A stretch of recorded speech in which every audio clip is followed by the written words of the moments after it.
All right. So if you've ever walked down Terraville and seen a long line of young people wrapped around the block, you might have asked yourself, what incarnation is that? Well, if you're like me, an elder millennial who still remembers LimeWire and dial-up and Napster, you might not totally understand the global phenomenon that is K-pop. But believe it or not, the only dedicated K-pop store in San Francisco is right here in the Sunset District, SarangHello. Since opening in 2020, SarangHello has been a destination. Fans drive from all over the Bay Area, from San Jose, Oakland, and beyond just to pick up some new albums, light sticks, and merch. But what they leave with is something bigger, a sense of community, excitement, and a sense of belonging too that feels far from Seoul, but somehow still connected. Kevin's store doesn't just sell things, it moves people. And what's wild is that it's all happening right here in the Sunset, a neighborhood that's not exactly known for its youth culture. So today, we have its owner, Kevin Teng, joining us to talk about it. We're talking about how SarangHello came to be, what K-pop culture means for the new generation of Gen Z, and how Kevin turned a niche idea into a full-blown cultural anchor on Terrible Street. Welcome, Kevin.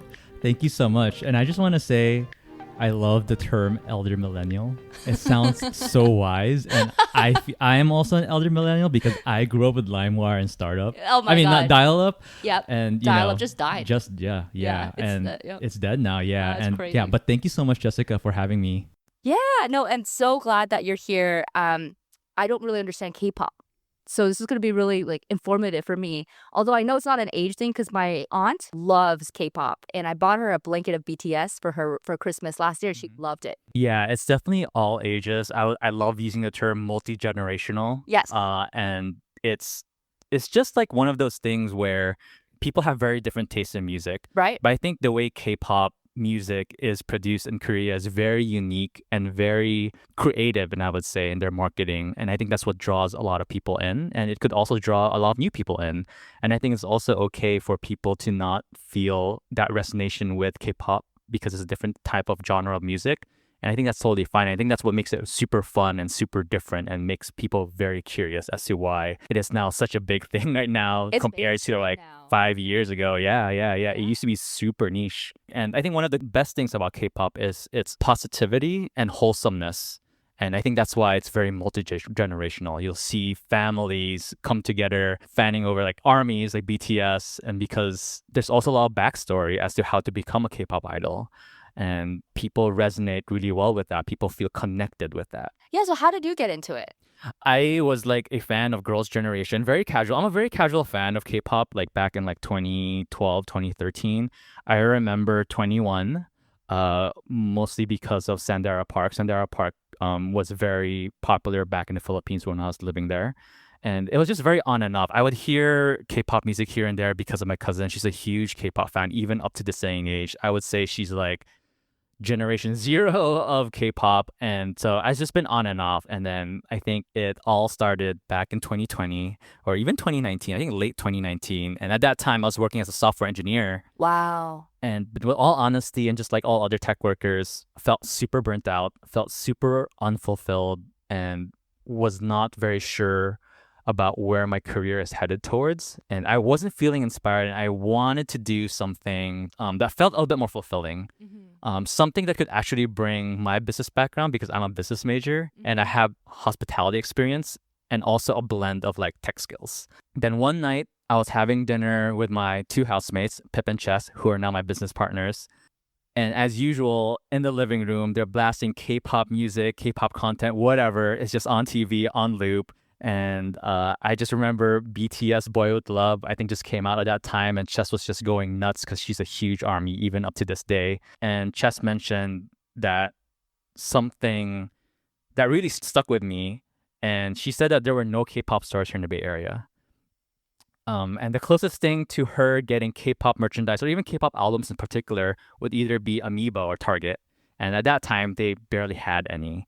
And so she started showing me like her K-pop albums. She was like screaming like, "Oh my God, look who I got for my photo card. It's V." And she loves V. I think that was a moment where a light bulb just went off for me. And I just thought, wait. People are willing to pay for this. Yes, people are willing to pay for this. I was unaware of this concept of photo cards at that time. I am too. Yeah, and I And I was just like, wait, there's something here. And so I spent basically like the next couple of days like researching about it, doing my risk assessment, putting together a business plan.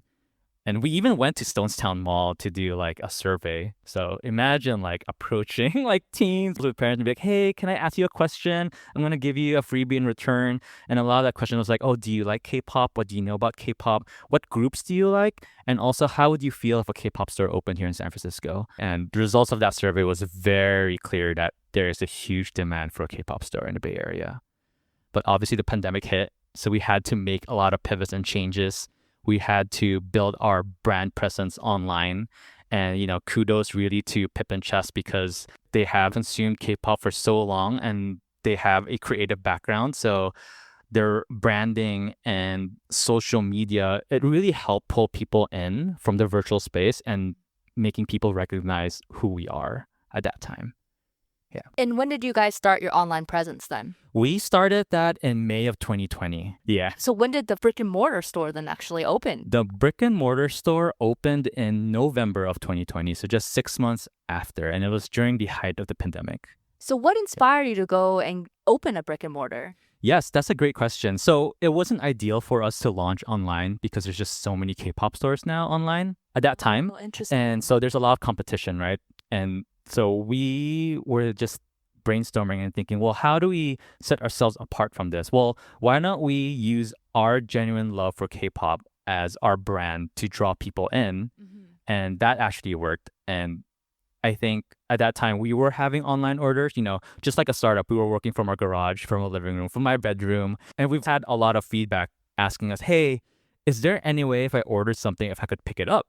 Yeah. And, I figured, I think this is a great idea. And now that our orders are growing and our house is just getting cluttered with a lot of supplies and K-pop albums, I think it's a good time for us to find an office space to allow people to pick up their albums. Right. I was lucky enough to be referred to a space along 1901 Taraval Street.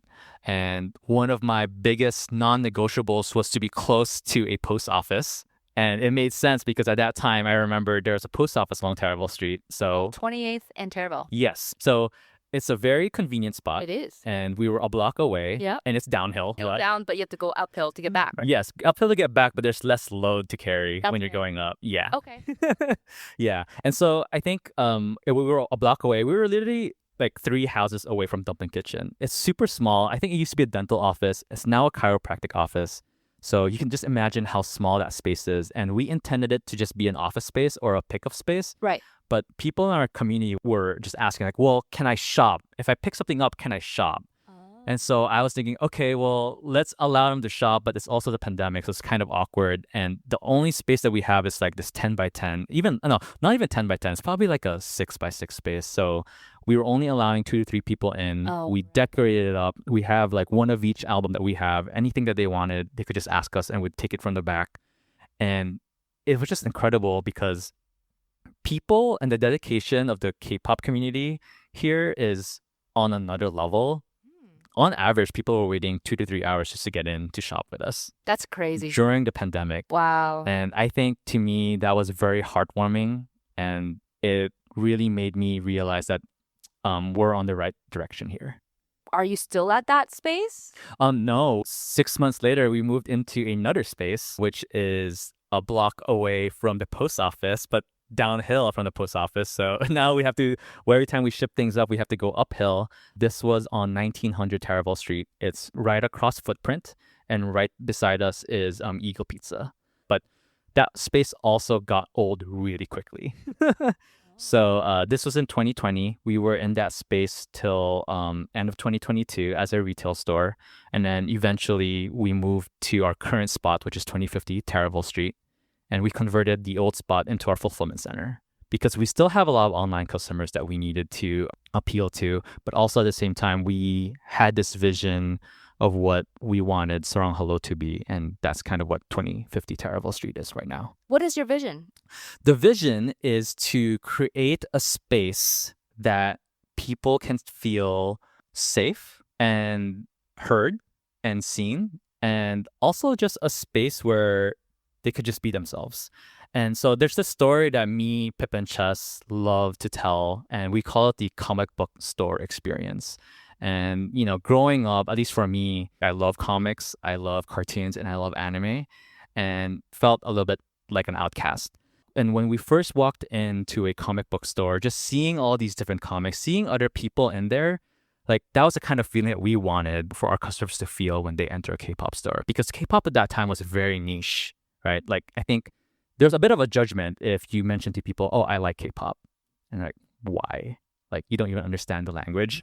That was just 5 Right. years ago, right? Yeah, that was just 5 years ago. And That long ago. it's not that long ago. Yeah. 5 years. And we just had this vision and we just wanted to run with it with whatever resources that we had. And it's just a space that we wanted people to feel connected, and a space that people are able to connect with other people even and make new friends and possibly transform themselves. When did you think K-pop actually became mainstream? Definitely during the pandemic. K-culture in general just blew up during the pandemic because I think people just didn't have anything else to do. They didn't have anything else to do. The only source of entertainment that they have is obviously the virtual space. And I think the marketing team of these K-pop agencies did a very good job of reaching out to a more international-based consumer. And I think that's just how it blew up from there. I wanted to ask about bringing that energy and all of that creativity to Terraville Street. Why did he choose the Sunset District, of all places, to open up SarangHello? Yeah, that's a great question. I used to live in the Sunset actually on 22nd and Santiago, and this was back in 2013. I think the Sunset just has it has a very different vibe, right? Like San Francisco is such a small city, it's 7x7, and within like a mile or two that you move in whichever direction you go to, it's just a very different vibe for each neighborhood. But the Sunset, I feel, is very cozy, very homey. It has that nostalgic historical feel to it, in all honesty, very family oriented. And I think we wanted to make sure that the space or the location that we chose is a space that people feel comfortable in. For me, what was important was because we are catering towards a younger audience who may not have private transportation and would rely on public transportation. I think Terraville Street in particular is very accessible. It's just such a vibrant neighborhood. And one thing that I learned about opening a business in a neighborhood like the Sunset is everyone is just so nice. Everyone is so welcoming. The community is super positive. The local businesses look out for each other. And it just made sense. It's like one of those feelings where it just clicks when you're there.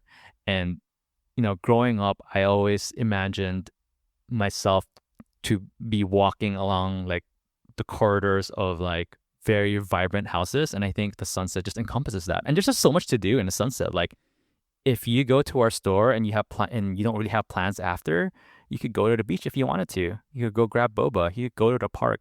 And when we were choosing a spot, we didn't really want to change anything in the Sunset with our influence. We just wanted to add into that vibrancy to it, that open and welcoming community space where people can just come and meet up.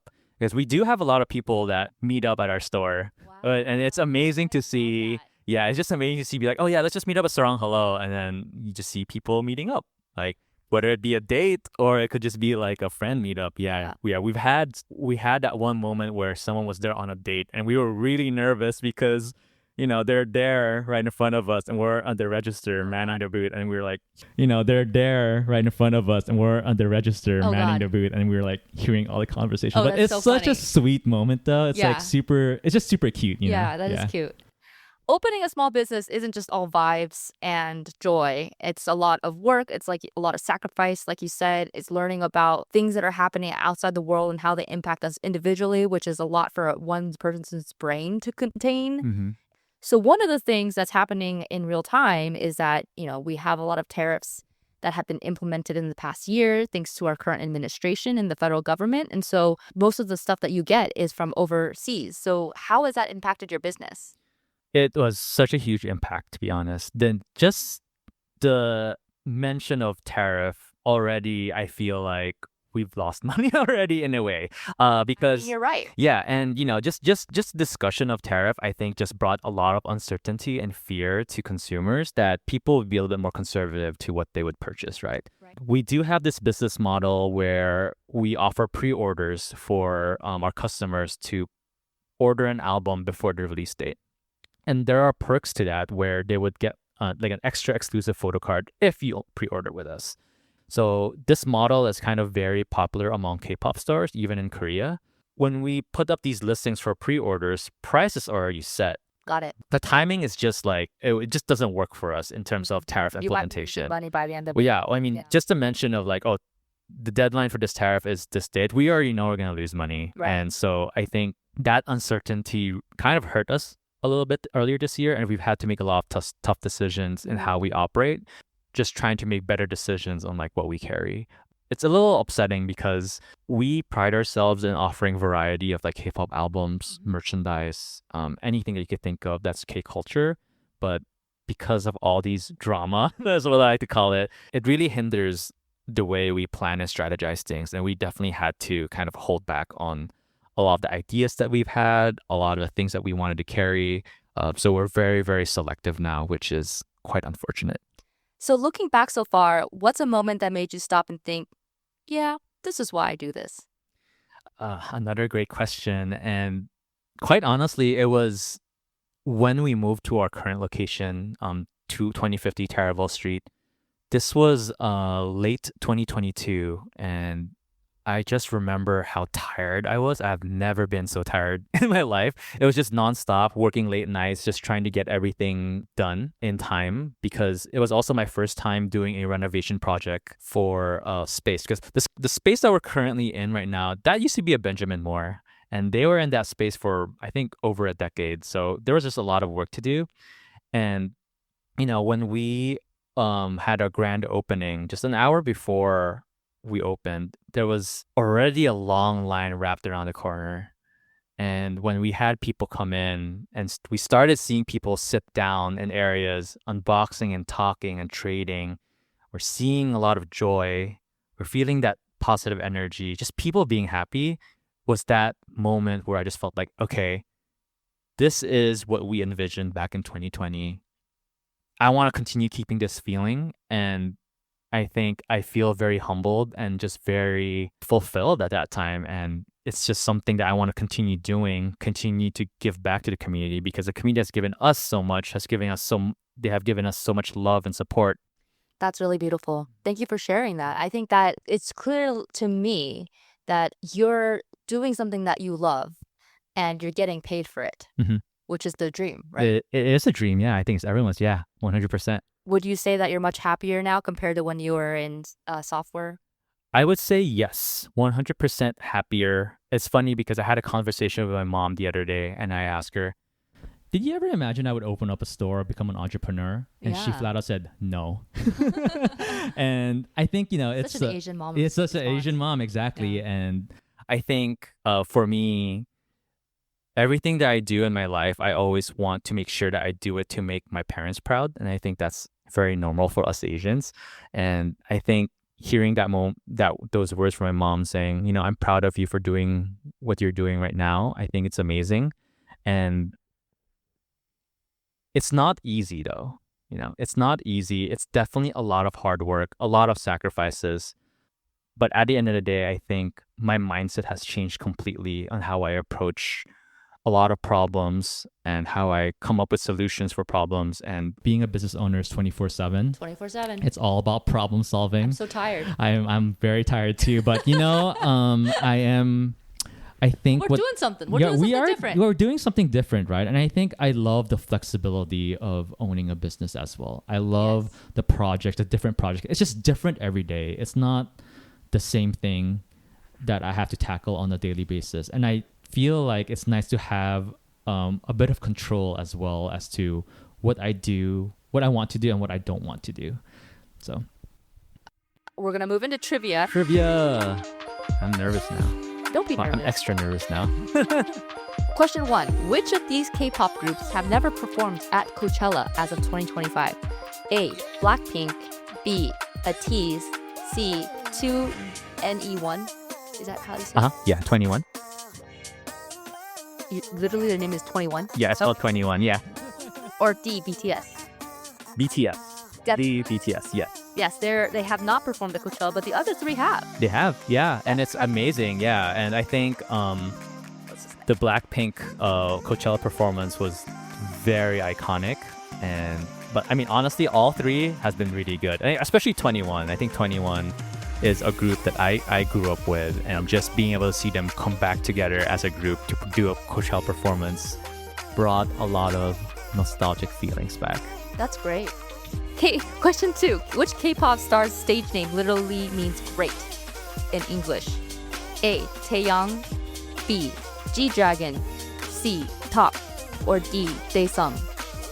I would like to say it's B, G-Dragon. Yes. Yeah. G stands for great. Great, yes. Okay. Yeah, so you got that right. Yeah. That's awesome. Oh, this is a good one. What's the name of the massive entertainment company behind BTS? Oh, okay. A. YG Entertainment, B. JYP Entertainment, C. HYBE, formerly Big Hit Entertainment, or D. SM Entertainment? It is definitely C, Hybe or Big Hit Entertainment. Correct.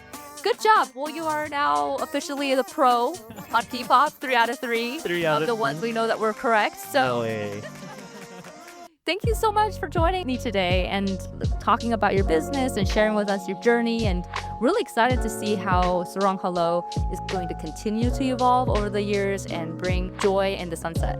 Yeah, no, thank you so much for having me. I enjoyed this conversation and just sharing, really. And thank you for giving me the opportunity to kind of just share what our community has built.